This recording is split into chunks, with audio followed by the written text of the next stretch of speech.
Sometimes you don't see the lights. Gotta keep my heart in gear. Maybe I can make it clear. I wanna learn you like to believe. I wanna cover you in gold. Lay your hands on me like faith healer, and I'm never letting go. I know you tried to do the best you could. I guess I had another plan. Oh, tell me, baby, what can I do? I'm just a solitary man. I never thought that I could lose your heart. I thought I watched you growing old. I should have told you these words from the start. I guess that's how it goes. I still gotta let you know. I wanna love you like to believe. I wanna cover you in gold. Lay your hands on me like a faith healer, and I'm never letting go. This night's burning like a lonely fever. Why does it still feel so cold? Lay your hands on me like a faith healer, and I'm never letting go.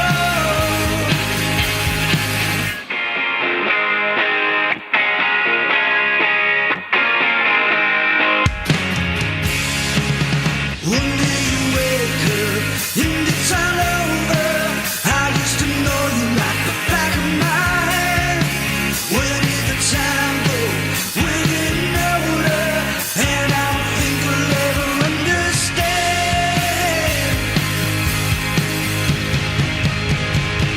I wanna love you like a true believer. Wanna cover you in gold. Lay your hands on me like a faith healer, and I'm never letting go. This night's burning like a lonely fever. Why does it still feel so cold? Lay your hands on me, I'm your faith healer, and I'm never letting go.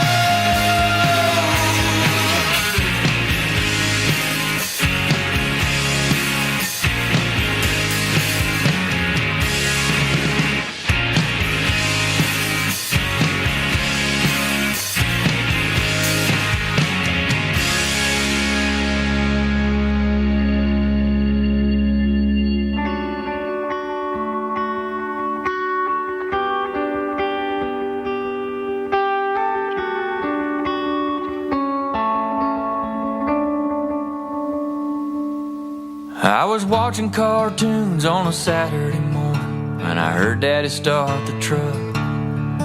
I come running from the house and waved him down, 'cause he was making a run to the dump, where we watched the bears and lick ice cream cones and take a little walk around.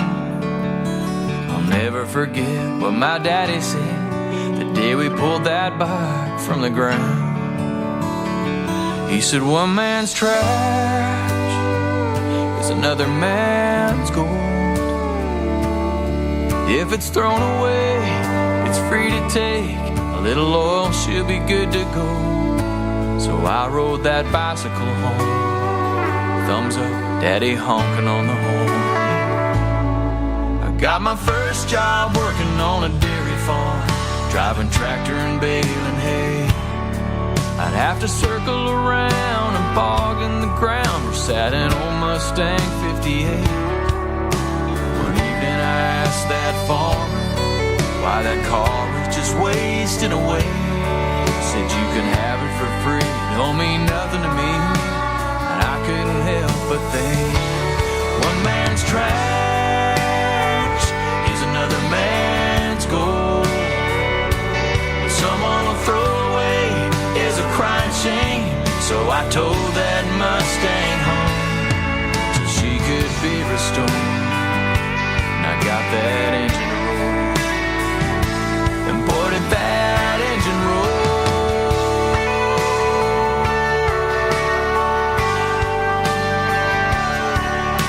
Ooh.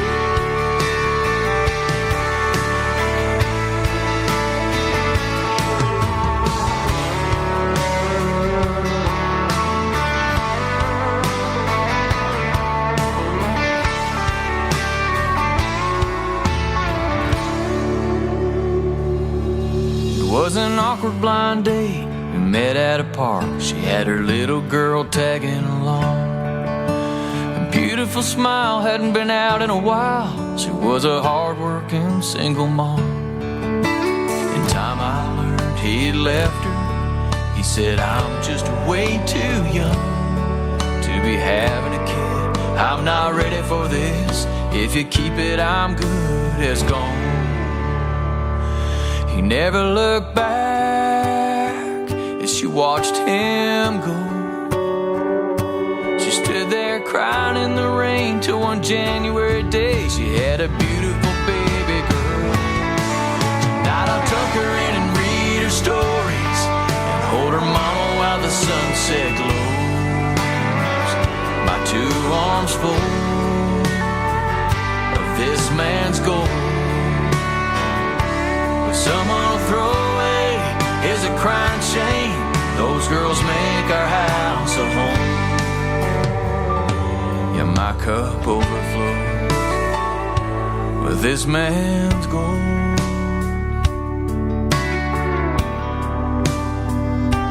This man's gold.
And here is your host, the Wolfman Mike.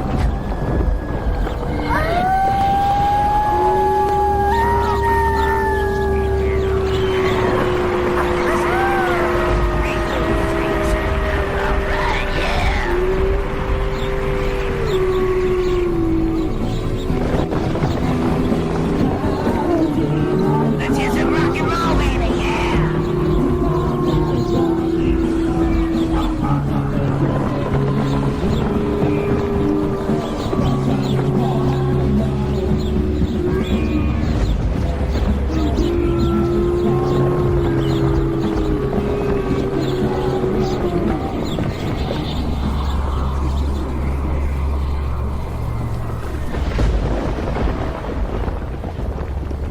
How's it going, everybody? All right, this is the Wolfman Mike, and you are listening to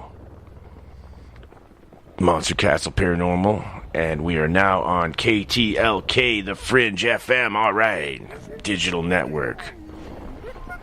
Yeah. I forgot to run my disclaimer. Holy shit, Darren. So are we on the FM radio or are we on FM internet? We're on FM. Well, it's just called the Fringe FM. You can find it on TuneIn Radio. Just check out the Fringe FM, and you'll find it. And you can find it on iTunes, the Fringe FM. You can go just in one single word, thefringe.fm, and it'll bring you to the website. sweet.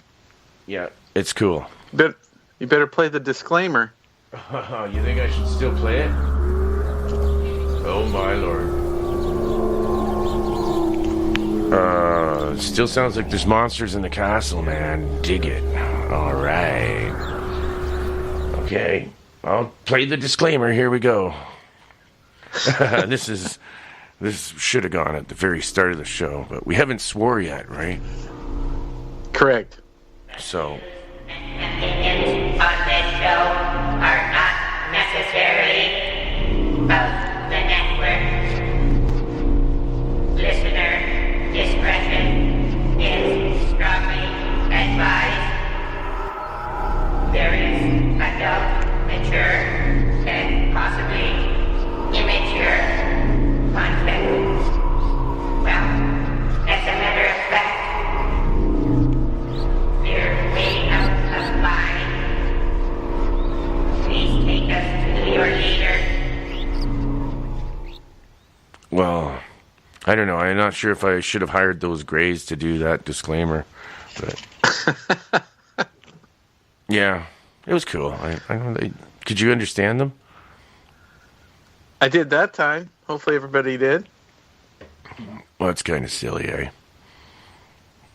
I have to do.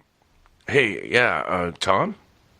Oh, Grays, they always say one thing and telepathically give you a totally different thing. That's how they are.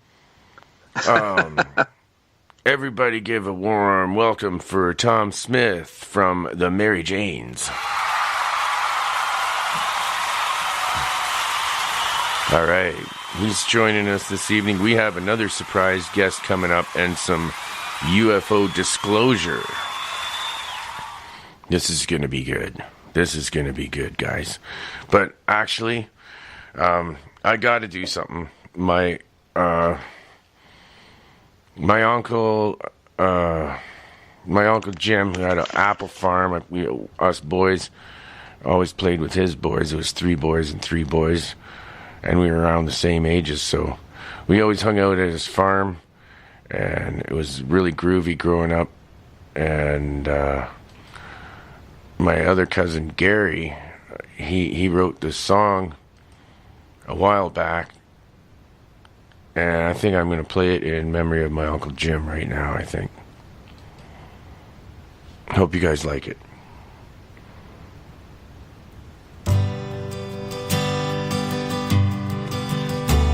We were boys back then, up early again, packed in that old Plymouth wagon, pulling up to the farm, sleeping on my arm, dog jumping at the car. Take the tractor to the fields, mud flying off the wheels, catch a ride, hang on. Boots dangle off the wagon on my uncle's farm, on my uncle's farm. Sometimes I'd hope for rain by the middle of the day, drop those bushels and sneak away, 1,000 ways to play, climbing the windmill in the orchard, hiding still, football in the fields, building forts, playing war on my uncle's farm, on my uncle's farm.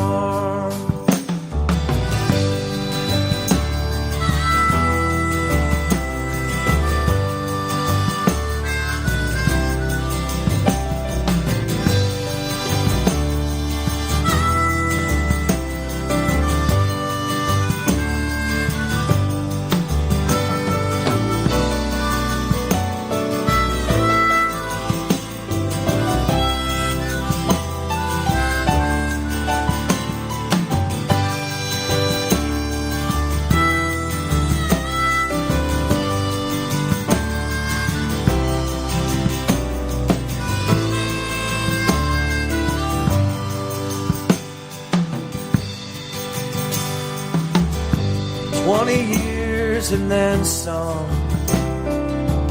We have all moved on. Passed by the other day. Nothing seems the same. There's no one around, it seemed bigger then. I wonder if they work the land. But there's a harvest filled with memories on my uncle's farm. On my uncle's farm.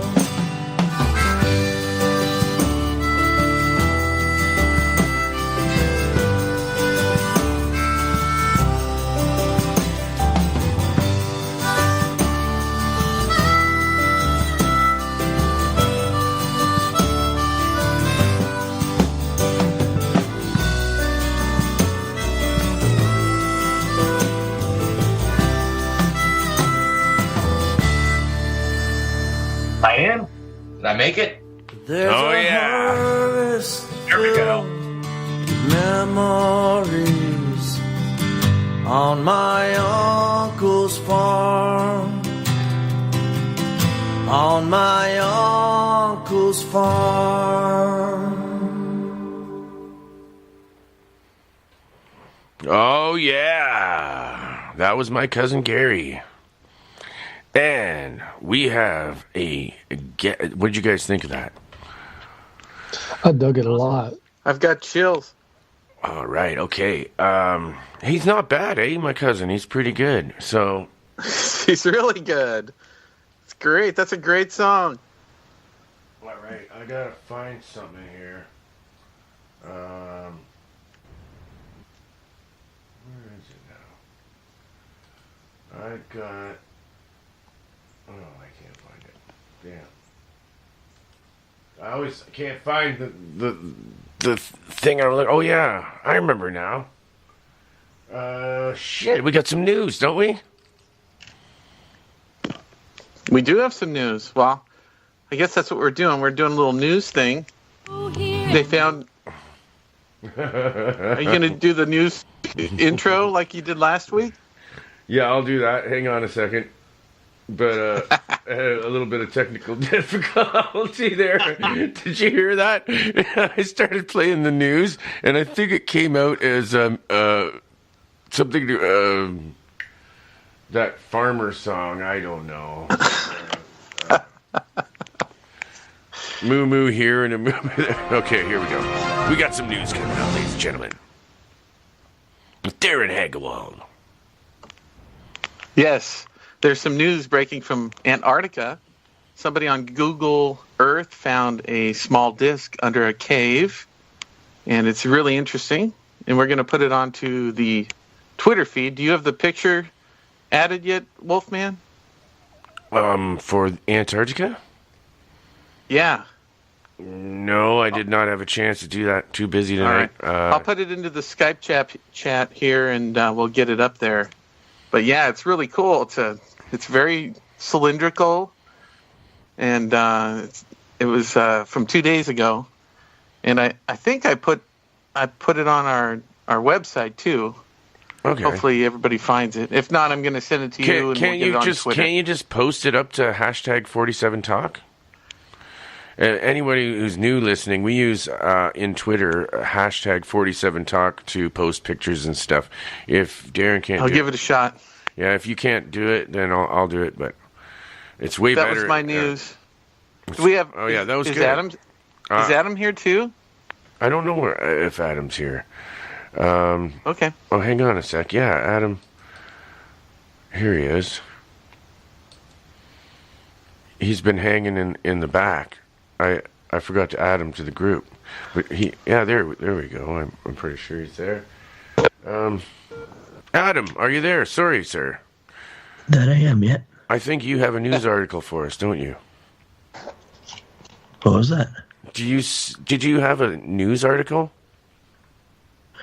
That I do, yeah. Okay, go for it, sir. Alrighty. The there was an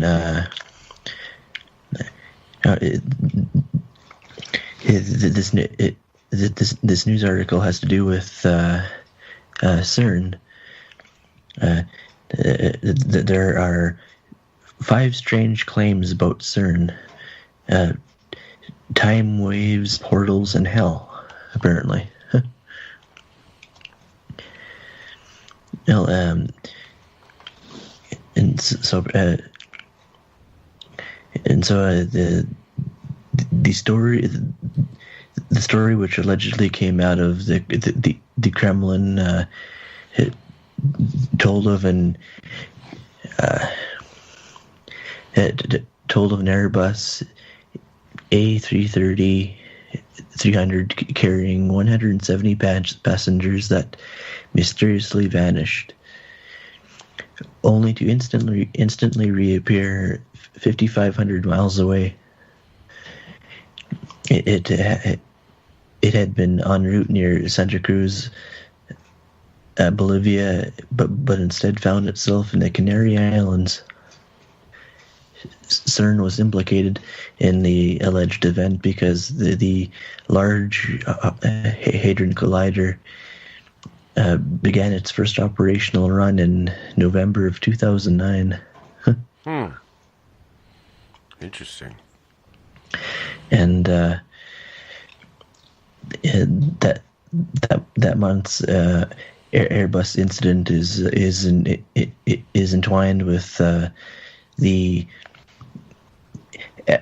aforementioned time wave, which some claimed rippled through South America, causing a blackout. Apparently, the officials dismissed the blackout as caused by an ordinary environmental issues, but the conspiracy theory tells a different story, apparently. An anomalous event at the Large Hadron Collider distorted Earth's magnetic field, creating rippling through space-time that interacted with the ancient pyramid complexes throughout South America.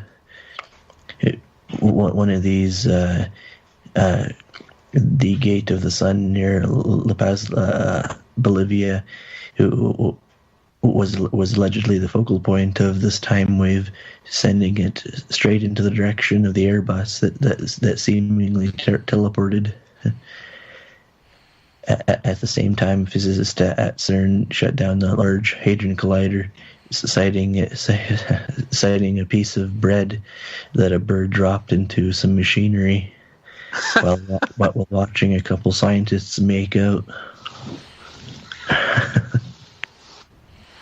What? It's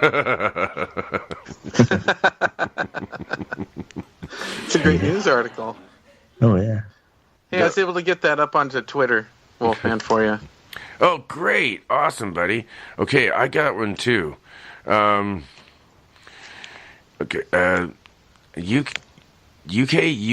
UFO researcher who made news only yesterday this was the day before yesterday, I believe. John Mooner claims that a satellite image from Google managed to capture a photo of him fending off an attempted alien abduction. According to Mooner, after experiencing a series of missing time events over last year, he turned to the surface to see if an overhead view of him in his residence may provide a clue of what was happening, and what he found in the photo stunned him. The man with remarkable propensity to find himself in the center of odd events told the Torquay Herald, "The satellite image clearly shows me trying to fight off the gray alien by punching it in the face." Why does everyone punch grays in the face? Come on, they're only trying to give you an anal probing. For graying out loud. Yeah. Keep it greasy so it goes down easy. Although Mooner has no recollection of the interstellar fisticuffs, he insists that the person in the satellite image is him. The would-be abductee also believes that there are 3 UFOs contained in the image, which... why do they got to use words like that? It's not even English. Ostensibly belongs to the alien that got punched in the face. Okay, anyway, this is from actually from Coast to Coast AM. I just had to mention it because it's just cool. So yeah, you can find it on their website. It's him fighting an alien. UK man says Google Maps caught him fighting an alien. And you can zoom in on it, apparently, but I tried, and it'll really... It's an interesting article, but really the evidence is pretty blurry. But it's interesting. So, we're going to have a guest here. Our guest is going to come down. Yeah, not the best news, eh? Let's introduce our first guest. All right. Since okay. I think Igor's Igor, can you let him in? He's in the cellar with Igor right now. Can you let him in, Igor? Hang on, Igor. Open the door. Yes, mister. Okay, you can come out now. Ronnie, is that... What's he been doing to you, man? Did Igor treat you all right? Yeah, Igor bit me. He bit you? Bad Igor. Man. It was a snaggly bite, too. I'm sorry. Go to the basement. Go on. Get down there. Close the door. And take the iron with you. All right, yeah. Sorry about that, Ronnie. You were mean to Igor. Well, you didn't deserve that. Yeah, well, he bit the guest. Where'd he bite you? Ronnie? Oh, man. I'm embarrassed. Where did Igor bite you? He bit me on the leg. I was just wondering if he had his shots. He stinks, doesn't he? I don't know. He wanted to show Ronnie his collection of fingernails, and I don't know why. Well, I hope you're okay. What a bastard. Yeah, am I allowed really to say that? Bullet down there. Yeah, he doesn't have one. He just goes in the cemetery. But, yeah. You didn't see all the bodies he's hidden down there, have you? Did you? Did he show you? No, he didn't show me that. But you can tell by the smell that it isn't very well.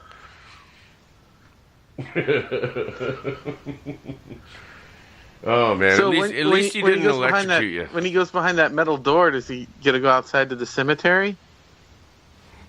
No, first down. He has to go down, way down. Is he locked up down there? No. In the castle? Oh, yeah. I keep the door locked. Oh, okay. That's where you put all the monsters, too. Well, yeah, there's a lot of things down there. There's a vampire as well. You know, you've met him, right? The Count? Yeah, you should let him out. Count Dracula. Maybe later. Let's talk to... We have a lot of guests to go through, and Ronnie's got an awesome story. So, can you tell us a little about yourself, sir? Yeah, thank you, Mike. It's good to be here. A real honor to be on the show. I have a UFO encounter and an alien encounter, and I'm just an old Texas oil field truck driver. It's all I basically am. I'm not a ufologist or anything like that, and most of my life I spent working outdoors out here in the oil field, and most of my life I hadn't seen anything, but in 2000. 2009, things started happening out here, and they've escalated ever since then. And about once a year, these aliens come back and scare the hell out of me. And it's within the same couple of weeks. The last week of February or the first week of March every year. Oh, wow. It's right around the corner. I've been working to get some pictures and stuff like that, and it's been hard to get pictures because it's almost like they know they're watching you, and you go for the camera and they just blink out. So it's been difficult to catch some pictures, and finally I did catch some pictures of them, and these pictures have I guess that's my claim to fame. I guess I made international news. I was in the Italian blasting news last week, so. Some of my pictures and stuff have made the news, and some world-class researchers like Nigel Watson over in the UK have investigated these pictures and stuff, and they know they're not manipulated or manufactured or anything like that. So it's some world-class images there. Ronnie, where in Texas are you? I'm in Ranger, Texas. It's about 80 miles straight west of Fort Worth. If you ever flew out of DFW towards the west, like California, about 15 minutes into your flight, you fly over this little mountainous hill country area over here, and you look out of your plane window, and that's where I live. It's up here in the northern hill country of Texas, right in north central Texas. North Central, nice. Okay. Is that by the Carlsbad Caverns? No, I'm over here in north central Texas. And so that's a little farther west. Yeah, about 45 miles north of Stephenville, Texas. Stephenville had the mass sighting in 2008, and I live about 45 miles north of there. So, and that's about the time. A little bit after that's when everything started happening over here. Right after that sighting, what happened with that sighting? They had there was several people in the town had seen a massive a mile long craft. In the air at night, and there's a Ricky Sorrells guy. He was deer hunting, and he thought a cloud had moved over him in the late afternoon, and he looked up, and it was the bottom of a huge UFO. And not only did he see it, there's lots of other people seeing it too. And I did not see that particular craft that night, but things started happening shortly after that around my area. Now that was a year later, in February.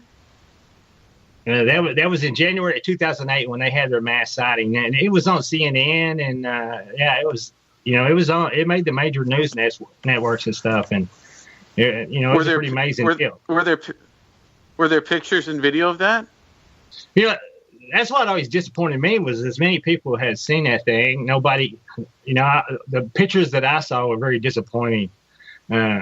As you think somebody could have got a picture of that thing, as big as it was. But like I said, Ricky Sorrells, he was deer hunting. He wasn't carrying a camera with him, and he said he thought a cloud had moved over him, and it was in the late afternoon. It wasn't even at night, and he looked up, and it wasn't a cloud. It was a huge UFO ship. Was it triangular, like the Phoenix Lights? He said it was cigar shaped.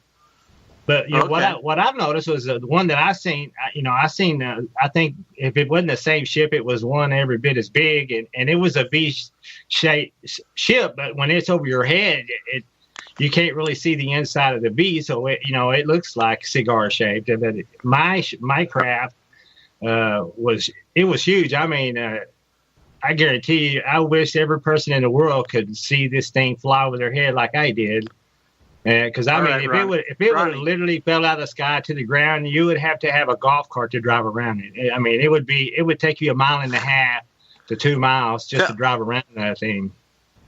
That's how big it was. About the first one you saw. The first one I saw was there was a series of lights that came on, and 3 lights came on, and 6 lights came on, and 9 lights came on. I was headed south to Cisco, Texas, towards a little town called Rising Star on Highway 183 at work, and all these lights started coming on up ahead of me. They were huge, bright white lights, and I was headed straight for them down the highway. And as I got closer to it, it's like I kind of drove. 3 of them broke off and headed over to about a 1/4 mile out in the field to my left out of my driver's side window, and the other lights, it's like I drove underneath them. I could see them, and then all of a sudden I couldn't see them anymore. And I believe I was underneath the dadgum thing. And the 3 lights had broke off, and they went over to the field out the driver's side window about a quarter mile. Did anyone else see it? Did you pull the car over? No, I kept going down the highway I was looking at the road, then looking out the window, then looking at the road, looking out the window. And those lights, they were about 100 feet up in the air, and there was a blue light that shined down to the ground. There was like a big bobblehead looking humanoid thing out in the pasture, and he had a brilliant green light glowing around him. And I kept looking at losing him, Wolfman. At the road. I wasn't about to stop. I mean, at one point I'd seen about all I wanted to see, and it was just time to get the hell out of there. But I couldn't take my eyes off of it because it was just that amazing, you know. So I kept heading down the road, looking out the window at this thing, and then there was something inside the blue light, about 30 feet off the ground, and it looked like a teardrop. And then all of a sudden I kept focusing on it and looking at it, and then I seen that it was a cow, and it was whipping its head side to side. Whoa! And that really scared me there. I was like, oh shit, these suckers, they got a cow sucked up in the air. There's one on the ground, and I was wishing there was some traffic on that highway, but there was nobody. There wasn't anybody. The thought of stopping it wasn't an option. It was like, let's just get the hell out of here before I join the cow. So I kept headed down the highway, and I was glad to get the hell away from there. and you know that, and like I said, after that, you know, every time you go down to that area, you couldn't go down there without seeing something. I mean, every time you went down there, you seen, if nothing else, you'd see these moving lights that would be moving through the trees. It's like a sphere, a glowing ball of light that would be moving through the trees, and then it would just stop and disappear. One time I seen it, it appeared over a field. It dropped 100 feet straight down to the ground and sat there for a second or two, popped straight back up to the point that it was at before it started descending, and then it just blinked out. And, you know, and I seen this stuff every time I went down that area, and I reported it to MUFON. A MUFON investigator went down there, and he said he's seen the same thing. He said one passed right over the top of his head, and these were just glowing balls of fire or light, and they were moving through the trees and stuff. And a little bit later, I started seeing some crap. And I tell you, there's nothing scarier than seeing somebody's house with a craft sitting over it. And the first craft that I seen, that's exactly what I seen. There was a rural farmhouse on a lease over there in Palo Pinto County. And this was not just one particular area. It was almost like everywhere I went was where this stuff was going on. And finally, at one point, I put 2 and 2 together, and I figured, you know, maybe it's either that many of them out here, or they're just kind of keying on me and following me around, or the activities seemed to be wherever the hell I was at. And it was late in the afternoon. It wasn't even dark. And I was coming out of this lease with a load of oil on my truck. And I looked over there, and it's like a vacation home. Some people own, some landowners have that. Nobody lives there year round, but it's a vacation home. It sits by a stock pond. And I looked over at that house, and there was this big black, it looked like somebody was burning tires over. It looked smoky, hazy. And as I thought, well, maybe I need to call the fire department. Maybe something's on fire over there. And then all of a sudden, I seen the same blue lights that I'd been seeing on the other craft lit up on it, and then it started moving off and was moving in the same direction as me. And at that point, I'd had a camera with me, and I pulled the camera out to take a picture, and I know the batteries were good. And the lens opened up on the camera, and then the camera froze up. The batteries were completely dead, and to this day, that camera is still no good. You could put new batteries in it, and it's still just trashed. You know, how it got trashed or what happened to it, I don't know. But I missed a hell of an opportunity there to take a picture of a craft in daylight. But that was the ominous. You talk about something ominous looking. When you see a craft, when you see an alien craft hovering over somebody's house, that's pretty scary. That is some scary stuff, man. You just think, oh my God, I hope there's nobody in there. You know, I hope there's nobody in that place. You would not want to be in that house while this thing is over the top of you. Yeah. It's so hard for me not to say, oh yeah, that's happened to me. I don't want to include myself in this. I just want to interview you about yours. I don't want to, because I've had that's wild. Well, that is just wild. Do you have a picture? Is this the one where it dropped objects? No, I didn't get a picture of that. But what happened was that was my second. A few nights later, I had another craft sighting, and it was in a field about 100 yards away. And I sat there and watched it, and I had a phone. I had a cell phone up on the dash of the truck, and I thought, well, I'm act like I don't see it, and I'm gonna grab my phone, and then I'm gonna get the shot of it. And so I got out of the truck, opened the gate, pretended I didn't see it, and I went back to my truck, and I grabbed that phone, and I jumped out, and I pointed the camera at that damn thing. It tilted, and then it just disappeared. It just disappeared. I mean, instantly. It was like I was watching it, and they were watching me. And so I knew at that point it's going to be really tough to get a shot of these guys because they're watching me as close as I'm watching them. But that was 2 sightings within a 7-day period.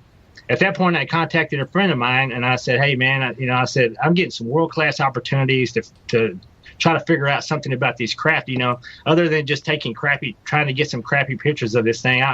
I came up with this idea that I said I had this high-powered laser. It's a 250 milliwatt handheld laser, and I got it from China. And I had to take a Class B laser license to buy the daggum thing. And wow. It shoots it's a bright green beam for about 10 miles. And I wanted to shoot this laser at and around the craft and see if the beam would deviate. Like, a lot of UFO sightings you hear about the headlights of a car bending, like in the Bork incident in Australia. And then I think there was something in Roswell, in the Roswell incident, where they were talking about the headlights of the car bending. And I thought, if I could shine this laser at this UFO and the beam deviate, and if I could catch that on a camera, then I would have extra proof to somebody that, this is, because when you take a picture of a light at night, people are just going to say, well, it could be a street light. But if you take a picture of a light at night and you firing a laser near it and the laser beam is deviating because the fabric of the time and space around because of the craft's propulsion makes the beam deviate, and you can record that on video, then you got something substantial that somebody would say, they'd have a hard time denying the fact that that's not something from around here. Light just doesn't bend like that, So, I talked to my buddy about doing this, and he agreed, and I was like, so we might see something, we might not. So we went to his house, and I took my laser up there, and we went in his backyard. He's got a great place to UFO watch. We went out there, and there was military jets flying around, and I told him, I said, man, we're not going to see anything with these jets flying around. And finally the jets left, and I was shooting the laser up in the air, and I really wasn't planning on seeing anything because the jets had been in the area, and I didn't figure there was a chance in hell that a UFO would show up with all that jet activity around there. And after the jets had left, I shined the laser around, and then my friend, his name is Alan Osterseal, he yelled at me. He said, "Look, man!" I looked over there, and there was a 4-light craft that just appeared. It was probably 300 or 400 yards from us, and it was probably 100 feet up in the air, and the whole thing, we had a camera there. Alan was supposed to record the laser test on the thing, and I was going to shoot the laser at the craft. And the craft appeared. I had the laser. I fired that laser around the craft, and I was hoping that the beam would be deviating. And I didn't see any beam deviation at all. And then I shined the light up on the craft itself to see if the surface of it would reflect the laser. And it didn't do that. And I looked over at him because he was supposed to have been recording all this, and he had the camera over there with him. And I said, "You're catching this, right?" And I looked over there, and he's standing there looking at the UFO with his mouth open. He just can't believe what he's looking at, and the camera's laying there right next to him on the chair. So he's not catching this. He's not doing his job. Of course, I don't think he really believed that I was serious. He's a buddy of mine. He's just supporting me. And when he actually saw it, he just stood there and gawked at it. And he's supposed to have been recording this. But I tell you what, can you imagine how scary it is to see a UFO and shine this laser around this damn thing and hope that they don't shoot theirs back?